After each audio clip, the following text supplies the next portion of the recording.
The minority in parliament is asking government not to blame it for the non-operationalization of the Komenda sugar factory. The factory has been redundant, with many Ghanaians asking government to revive it. Works and Housing Minister Komenda, in an address to traditional authorities at Komenda, blamed the minority for the delay in start of work.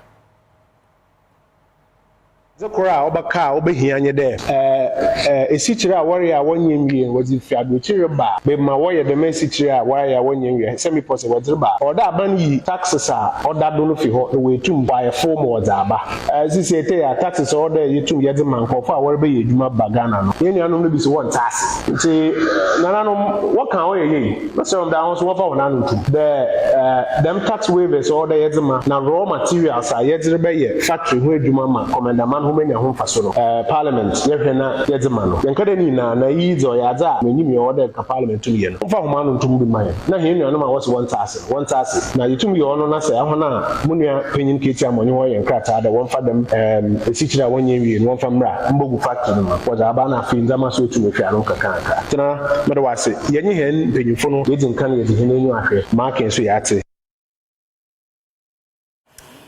Here is the ranking member on Parliament's Committee on Trade, Yusuf Suleimana, rejecting that claim by the Works and Housing Minister, Kojo Nkrumah. He's joined me via Zoom, actually, for that conversation. Grateful for your time, Mr. Yusuf.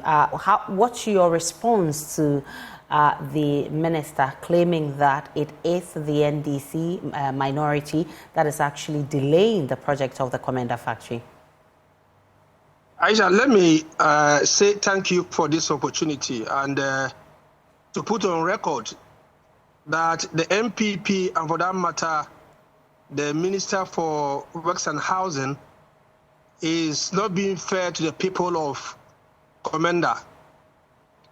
You inherited this project almost 8 years today, and you have the courage to stand in front of this respected chiefs to tell lies. Why am I saying that he's telling lies? He's raised two very important issues. One, he's saying that the minority side should be blamed for not passing tax exemptions that will enable them to bring raw material for the company to be able to process. That is not true.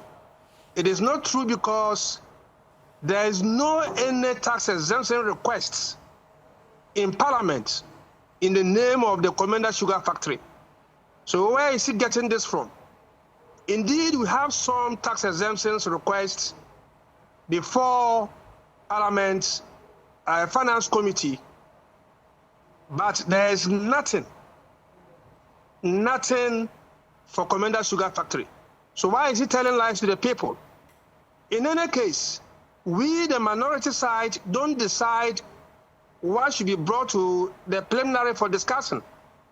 And so it is the finance chairman who will have to come and lay this report for us to be able to discuss that. The question I want to ask is, has there been any report of tax exemptions on the floor of Parliament that the minority have rejected?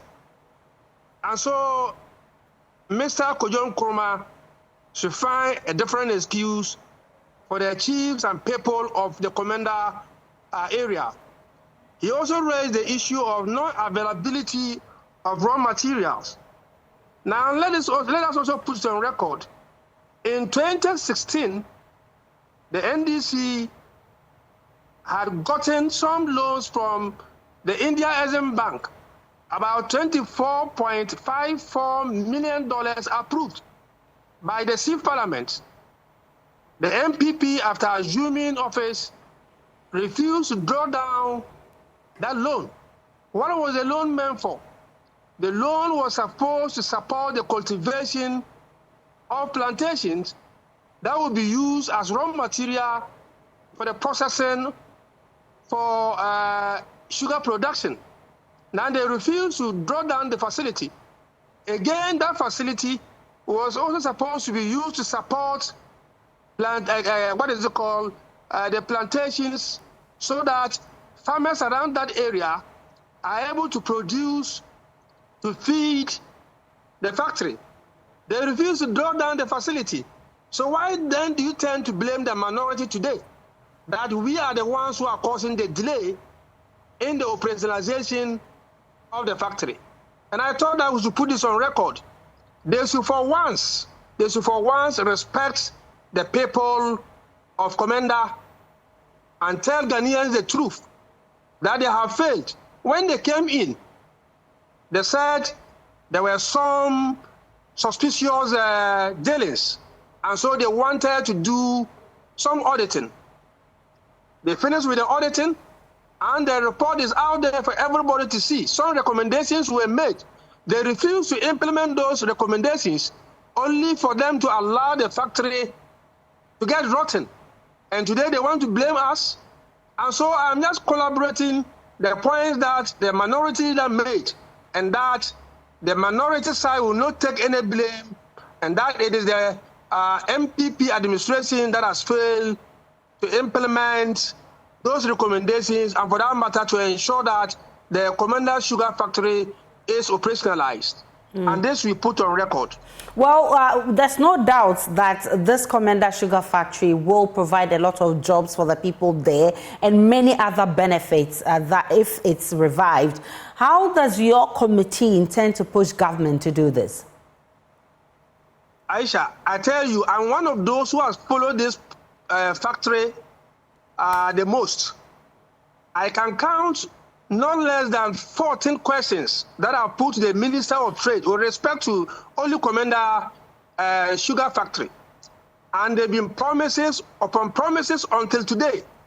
And as I speak to you, go and take the 2022 budget, 2023 budget, nothing is said about Komenda Sugar Factory in those budgets.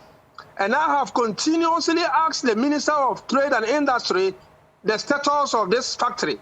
And he's unable to tell us, give us any tangible reasons. The only solution is that they have any solution to operationalize this factory. The only people who can operationalize it is the NDC. And so the only solution is that we are calling on Ghanaians, we are calling on the people of Komenda to bring back John Dramani Mahama so that he started it and you complete it and ensure that the estimated number of people that he's supposed to employ will be employed. And so that's the way forward. I'm grateful for your time. Yusuf Sulemana is ranking member for the Trade and Industry Committee of Parliament.